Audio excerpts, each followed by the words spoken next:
two heads, and they became so powerful and so wise that it threatened Zeus, and he split them in two. And when you have the right synergy between a man and a woman, they come together. And we think that religion suppresses sexuality. It really doesn't. If you read the Tanakh or the Old Testament, it has some amazing love poetry. The Song of Songs. Let him kiss me with the kisses of his mouth, for your love is more delightful than wine. Pleasing is the fragrance of your perfumes. Your name is like perfume poured out. No wonder the maidens love you. Take me away with you. Let us hurry. Let the king bring me into his chambers. And all through the Old Testament, or again Tanakh, you see the power of sexuality. In Tamar dressing as a prostitute to seduce Judah so that she can have a child and be part of the tribe. You have David's just being overcome by lust and doing something horrible and getting Uriah killed and seizing another man's wife. Christianity struggles with it, yet you have John of the Cross using the same type of metaphor of the bride and the groom. In his spiritual canticle, he said, where have you hidden yourself and abandoned me in my groaning, O my beloved? You have fled like the hart, having wounded me. I ran after you crying, but you were gone. He defines love as a wound that is a gift. Again, the double edge of Cupid's arrow. Now, many of you, again, maybe have any of you heard of this document?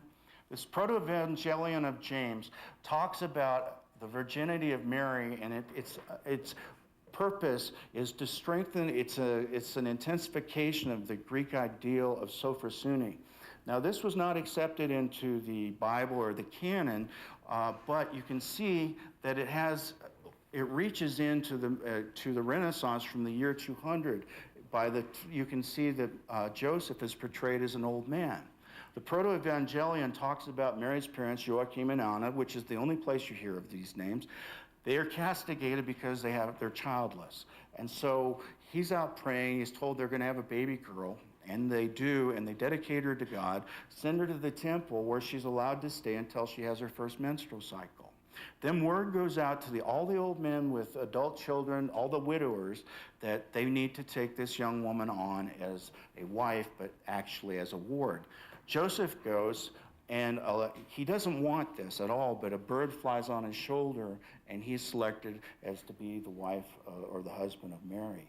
And he deals with the same thing that Joseph in the Gospels does, of her getting pregnant and wanting to put her away in that. But again, if you'll see, there's also a difference with the church. One of the reasons he rejected it, because there's a miracle done by Jesus before the first accepted miracle was the water to the wine at Cana. When he was born, a midwife didn't believe that Mary was still a virgin, so she inserted her finger to see if the hymen was still intact, and her hand became on fire. And then she was told to hold the infant Christ child, and he would heal her. And that's what happened. So this was rejected by the canon, but it's an interesting story. This is composer and critic Peter Warlock. Does this talk about the first incidence of sexuality? I am so transcendently happy I can find no words to tell you, but I feel as though a new life of infinite power has been bestowed on me. How erotic. And you know, that can happen over and over again. Teresa of Lisieux was one of those people who was celibate yet very sexual. I know of no other means to reach perfection than by love. To love, how perfectly our hearts are made for this. Sometimes I look for another word to use, but in this land of exile, no other word so well expresses the vibrations of our soul. Hence, we must keep to that word, love. A major task in therapy is teach people to communicate better. But then again, we find that communication, 60% or better, is nonverbal. True? How do we teach people to do that? How do we do ourselves with that? It's far beyond tone of voice, eye contact, facial expressions. That kind of communication is soul work.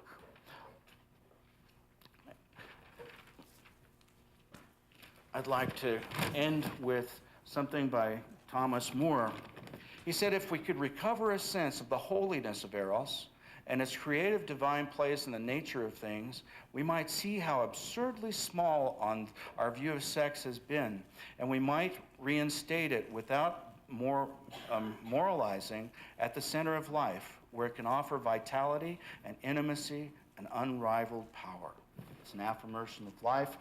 He says we need more sex, but sex with soul. Thank you very much.